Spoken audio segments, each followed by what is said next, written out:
আসসালামু আলাইকুম প্রিয় দর্শক, এই বর্তমান সরকার দায়িত্ব নেওয়ার পর আমার কাছে মনে হয়েছে যে প্রথমবারের মতো মব ভায়োলেন্সের ব্যাপারে একটা গুরুত্বপূর্ণ পদক্ষেপ আমরা দেখতে পেলাম। এতদিন মব ভায়োলেন্স ছিল একটা অপ্রতিরোধ্য ব্যাপার। কেউ সিদ্ধান্ত নিল মব তৈরি করবে, কোনো একটা বাড়ি, কোনো একটা স্থাপনা ভাঙচুর করবে, কাউকে পেটাবে, কাউকে অর্ধমিত করে পুলিশের কাছে সোপর্দ করবে। এগুলো ছিল খুব স্বাভাবিক ঘটনা। এ সমস্ত ঘটনার কোনো প্রতিবাদ ছিল না, কোনো প্রতিকার ছিল না, কারো কাছে বিচার চাওয়া যেত না। যে বিচার চাইতে যাবে তাকেই ট্যাগ লাগিয়ে দেওয়া হতো যে স্বৈরাচারের দোসর। এবং এটা খুব একটা সহজ কাজ ছিল। দু তিনজন ছেলে বলল যে ওইখানে স্বৈরাচারের দোসর একটা মিটিং করতেছে, ওতে ভাঙচুর করো, যে আগুন ধরিয়ে দেওয়া হলো। এগুলো আমরা বহুবার দেখেছি, ঢাকা শহরে দেখেছি, ঢাকার বাইরে দেখেছি। একজনের বাড়ি লুটপাট করা, আগুন ধরিয়ে দেওয়া কোনো ব্যাপার ছিল না। কেউ কোনো অ্যাকশন নিত না, বরঞ্চ কোনো প্রতিরোধ করতে এলে যারা প্রতিরোধ করতে এসেছে তাদের বিরুদ্ধে মামলা হতো। এক ভয়ঙ্কর অরাজকতা দেশ জুড়ে ছিল, চলছিল, চলতে দেওয়া হচ্ছিল। এবং সরকারের পক্ষ থেকেও এদের ধরার ব্যাপারে যে কোনো একটা তোড়জোড় তা লক্ষ্য করিনি, বরং উল্টো দেখা গেছে এক ধরনের অসহায়ত্ব। ধরা যাচ্ছে না, কিছু বলা যাচ্ছে না, এ ধরনের কথাবার্তা। কিন্তু এই প্রথমবার আমরা দেখলাম, কোথায়, রংপুরে দেখলাম যে মবের ব্যাপারে সেনাবাহিনী একটা খুবই গুরুত্বপূর্ণ পদক্ষেপ এবং কার্যকর একটা পদক্ষেপ নিয়েছে। আপনারা জানেন ঘটনাটা কবে ঘটেছে। ঘটনাটা গত বৃহস্পতিবার রাতে রংপুরে জাতীয় পার্টির চেয়ারম্যান জিএম কাদেরের বাড়িতে হামলা করা হয়। তার বাড়ির নাম হলো দ্য স্কাই ভিউ। সেখানে আচমকা হামলা, দরজা জানলা ভাঙচুর করা হয়। ওখানে একটা মোটর সাইকেল ছিল, তাতে আগুন ধরিয়ে দেওয়া হয়।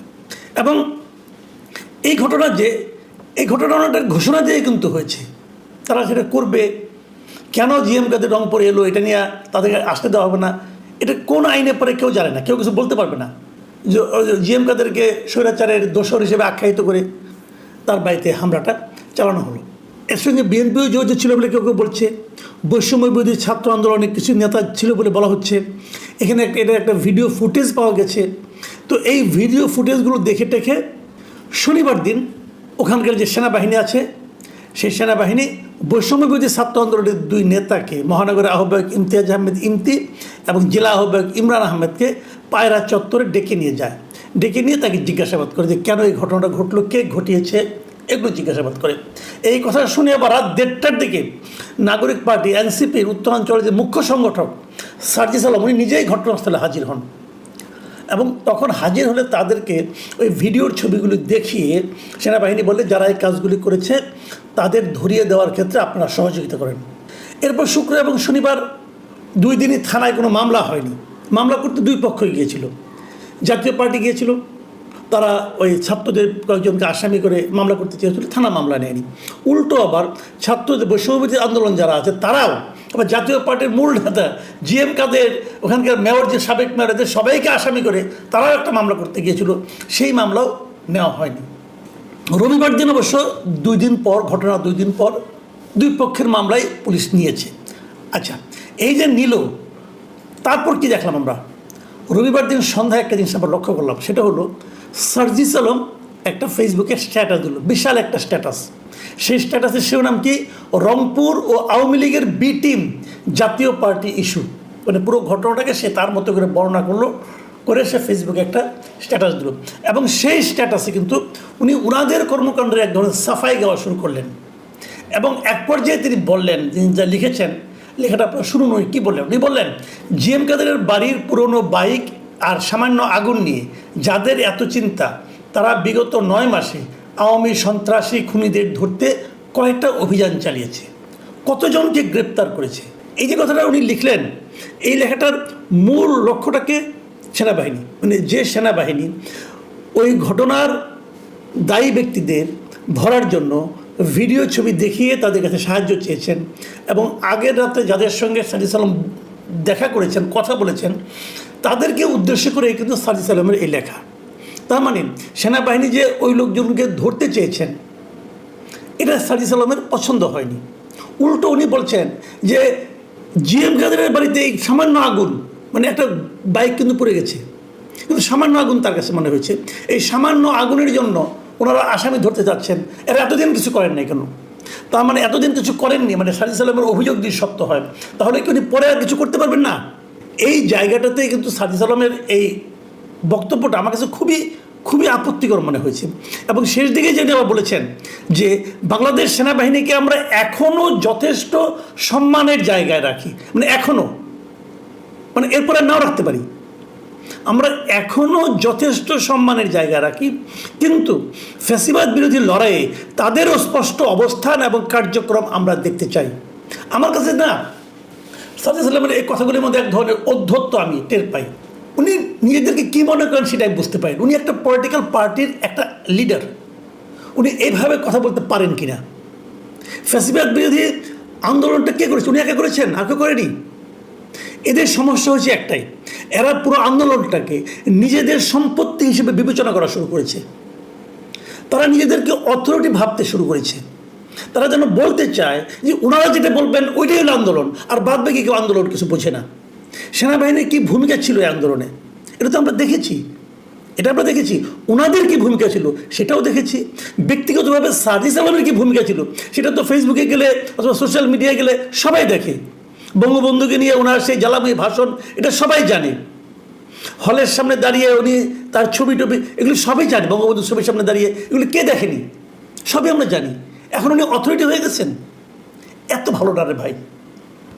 মধ্যে কথা হলো, ওনার এই সমস্ত কথা বলার মাধ্যমে উনি কিন্তু প্রকারান্তরে মবকে এক ধরনের সাপোর্ট দিয়েছেন। যে মবকে সাপোর্ট দেওয়াটা হলো সবচেয়ে ভয়ঙ্কর একটা কাজ।